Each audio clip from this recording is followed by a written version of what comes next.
dando. Exato. Quantas pessoas tem na equipe? Toda? 120 agora. Então, olha que louco. A galera não tem ideia do tamanho de um ecossistema desse. 120. E como é que é a estrutura? Você é CEO, aí você tem quantos C-levels? Como é que é? Na holding, hoje, a gente tem 6 pessoas, que basicamente sou eu, 2 pessoas de tecnologia, tem a parte de operações, que está com a Mari, depois tem o financeiro, que tem mais umas 3 pessoas ali, é isso. A gente tenta enxugar o máximo possível a holding, porque é isso. A holding ela não pode penalizar os criadores. Então imagina que eu começo a falar assim, agora 50% vai para a holding, 50% é de vocês. Eu ia limitar muito a criação. Tá bom. Então a gente limita a holding o máximo possível para ser simples, para que as vertentes possam ser criadas. Aí depois na agência a gente deve ter umas 10 pessoas já, na produtora são 15, em cada vertical, na média, a gente tem umas 12 a 15 pessoas, e assim vai. E aí vai quebrando muito entre... tem uns 10 pessoas de cortes, umas 10 operacionais. Um canal tem que ter uma squad composta de quantas pessoas e o que elas fazem? Idealmente ou pra nascer? Pra nascer. 3. 3. Quem são esses caras? Um criador, Tá bom. pode ser mais que um, mas um criador. Quando você fala criador, você tá falando só pra a turma masterizar. É o host. É o host, Beleza. É o host. Aí você vai ter um chefe de operações, vamos supor assim, que é uma pessoa que cuida da técnica / audiovisual. Tá bom. E uma pessoa de conteúdo, que vai depois se desenvolver sendo a produtora, talvez, que faz a conexão com as pessoas. Dá para começar com menos que isso? Dá. Se o criador já faz esse trabalho também, mas as funções que você tem que se dividir para ter um prazo longínquo nesse mercado, vamos dizer assim, é sempre um criador, alguém técnico e alguém de gestão. Isso é verdade pra você fazer... Vamos lá. O cara que cria conteúdo na internet lá senta no computador dele. Tipo, pessoas inclusive de grande sucesso, como o Alan. O Alan, hoje ele tem uma equipe e tal, mas assim, a verdade é que, pô, se ele sentar lá e fazer a live dele, dá pra ele fazer, pô. Cara, eu comecei meu podcast em 2020. Esse aqui. Eu e um filmmaker.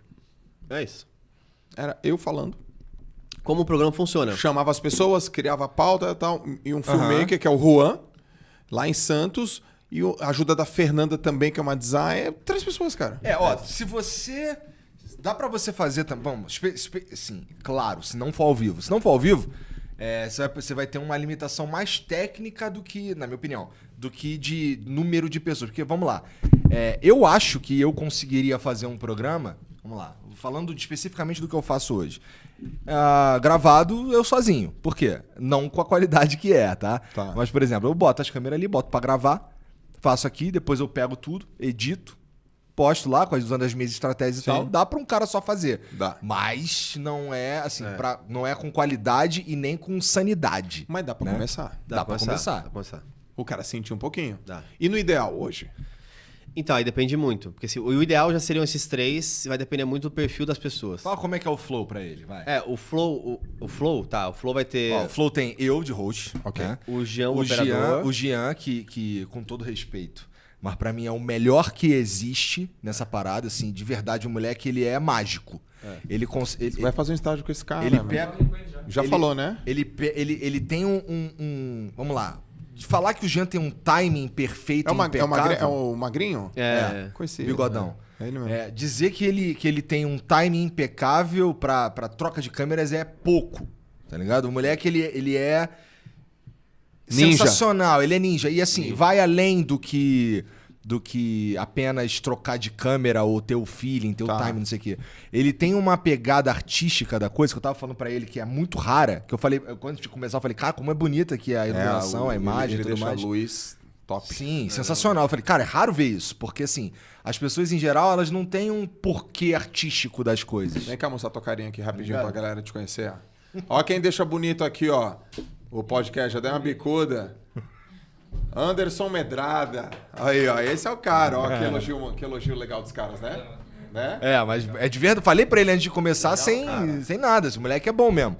Legal. E, pô, assim, tem esse aspecto artístico do Jean, cara, o cuidado que ele toma. Porque, assim, é importante, nesse caso, que o Jean, ele olha pro flow assim, cara, isso aqui é meu bebê. Se importar com o negócio. Ele se importa com isso de um jeito que o torna diferente dos outros, tá? Tudo que acontece ali, que às vezes eu não sei o porquê, mas ele sabe. Sim. por que as coisas... A luz é daquele jeito.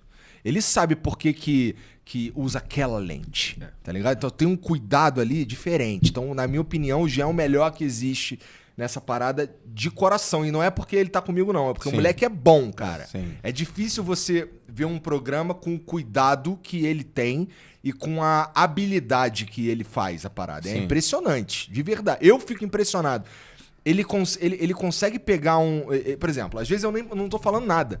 Mas ele saca que aquela minha reação é interessante. Ele pá, troca. É impressionmente. A respiração, você vai pensar, você já, tipo, puxa a mão pra fazer assim, ele já... É impressionante. Tipo, eu fico assim. Às vezes eu fico, putz, aposto que o Jean perdeu essa. E não perdeu. Ele não perde. É impressionante. É outro nível. Sim. E, pô, aí, vai lá. Aí tem o Jean. Rasguei aqui a seda máxima pro Jean, porque ele é foda mesmo. Boa, Jean! Tem o Jean, tem o Funari, que ele é o chefe da nossa produção. Então, tem o Bruno, que faz uma produção, que ajuda na produção. Ele entra em contato com os caras, junto com o Funari e tal. Faz com que o convidado chegue lá em segurança, com qualidade, não sei o que e tal. Então, porque assim, tem vários... por exemplo, tem convidado que não está em São Paulo. Tem convidado que precisa de um transporte diferente. Sim. Ele cuida disso tudo, eles cuidam disso tudo, tanto ele quanto o Bruno quanto o Funari, fazem isso muito bem. Cuidam de tudo. É o convidado, esses caras cuidam e assim, ninguém se sente maltratado, assim, no sentido de... Ou um desleixo. Não tem isso, tá ligado? É meio que a experiência flow que eu tava te falando, tá ligado? Tem o Acriano, que é o cara que faz o social media, ele que cria aqueles memes, não sei o que, ele cria conteúdo também pra TikTok, Instagram, não sei o que. Ele faz um canal que é chamado Flow Poop, que é meio que eu pago ele pra ele me sacanear, tá ligado? Isso é o que ele faz. Tem... O que mais? Se for considerar o Flow, já entra aí, já teria uma parte financeira, tem um comercial, tem um... Porque aí tudo um pouco mais, toda essa parada aí que acabou ficando pra holding nasce com a nossa necessidade. Sim. Então, é uma facilidade que a gente já entrega pros outros programas, mas na verdade eles existem porque o Flow existe. Então, financeiro, não sei o que, tudo isso daí. Pô, mas tinha aqui um outro bagulho importante, cara. Tem a galera dos cortes, né? Acho que são 3 caras ou 2 caras na equipe de corte. Só pro Flow? Só pro Flow. Que Ele eles... sai ao vivo, né? Ele já corta ao vivo. ele corta ao vivo pra sair assim que acaba o programa, já tá saindo forte, entendeu? Sim.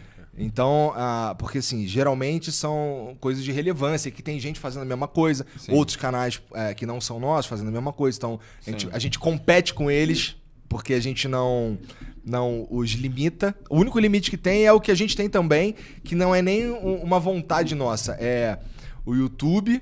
Ou um cara do YouTube falou pra gente em determinada ocasião que era importante que os cortes saíssem depois do programa original, porque senão o algoritmo entende que o original é o vídeo, o corte. Entendeu? E acaba eu tomando strike no conteúdo original. Caraca. Então existe o lance dos... Cara, lança o corte depois, porque senão eu vou tomar strike aqui, pô. E aí não é justo. Sabia disso? Legal, cara. E aí não é justo, né? Então aí existe essa limitação que é pra... Então a gente compete com os caras de igual pra igual. O que mais que tem lá? Cara, acho que pro funcionamento base, assim, pro funcionamento pleno, na verdade, da coisa... Tem que incluir o designer, né? O designer e o Verdade, tem artista. os artistas lá que fazem... Todo o programa a gente faz uma homenagem em forma de emblema pros caras que na verdade só existe além por dos causa grafismos também, que eventualmente vão entrar em programas novos e tal. A gente tá falando de aí umas 12 pessoas, talvez. Ah, sim. Mas assim, é para um funcionamento pleno de um programa do meu tamanho. Exato. Entendeu? Exato. E tem a parte de tecnologia, por exemplo, que é a plataforma que a gente meu irmão, usa. dá pra... Assim, Quanto tem de equipamento lá? Só um Flow. Tava falando com ele. Hoje... As câmeras lá, pô... Não, a gente usa exatamente esse kit aqui, ó. É esse kit aqui que a gente usa. Na época, eu paguei... Bom, eu fui buscar fora, né? Mas se eu fosse comprar no Brasil, na época ia custar 50 conto cada um e são 5. Tem os microfones. Os microfones são o SM7B, que custa $400. Aqui no Brasil é 4 mil e poucos reais, tá ligado? Total, assim, pra montar o estúdio nível Flow, uns $400 mil. Tem os Com braços. móveis, uma mesa daquele tamanho, ó, uma mesa pro cara, enfim. Mas assim, 400 mil. é porque assim... Lembra, tudo tem a ver com... Porra, cara, o cara que vem aqui... Experiência Flow. Sim. Então, o melhor que a gente pode apresentar tá ali. Legal. Tá ligado? E a gente também faz outros testes em outros lugares, assim, pra aprimorar. Por exemplo, no Flow Games eles usam uma câmera que, na minha opinião, é melhor que a nossa. Entendeu? E a gente já tá estudando pra substituir as nossas, entendeu? Certo. Que é o modelo que virou agora standard pra gente replicar nos outros. É. Isso que é bom de ter mais que um programa, né? Que você pode ir testando 1, 2, Aham. esse adapta melhor, então agora vira standard. E a gente testa, por exemplo, lá no Flow, os estúdios a gente não usa mais tripé. A gente usa um bagulho, a gente botou uns trilhos no teto, onde fica pendurado as luzes, onde tem um negócio pra baixo, assim, que a gente coloca as câmeras, não sei o que e tal. Tudo respeitando a nossa visão artística da coisa, como a gente quer que pareça, mas da melhor maneira possível. Entendeu? Mas no processo de evolução, que acho que esse é o mais importante, vai depender muito da fraqueza que você identifica nas pessoas. Eu sempre falo que, assim, que eventualmente você tentar muito corrigir uma fraqueza não é o mais eficiente. O mais eficiente é você reconhecer a sua fraqueza e colocar alguém que é muito bom no que você é fraco. Então, vou dar um exemplo. O Janzão era responsável por operar, Ok. ele fazia cortes, depois do programa, vamos dizer assim, No redes começo era sociais, eu, ele e o Monark, cara. redes sociais, designs e tudo. Enfim, tinha ele ali. Aí vamos supor assim, pô, redes sociais não é meu forte, mas operação eu sou muito bom e corte eu sou muito bom. Então, o primeiro que eu contrato é redes sociais. Sim.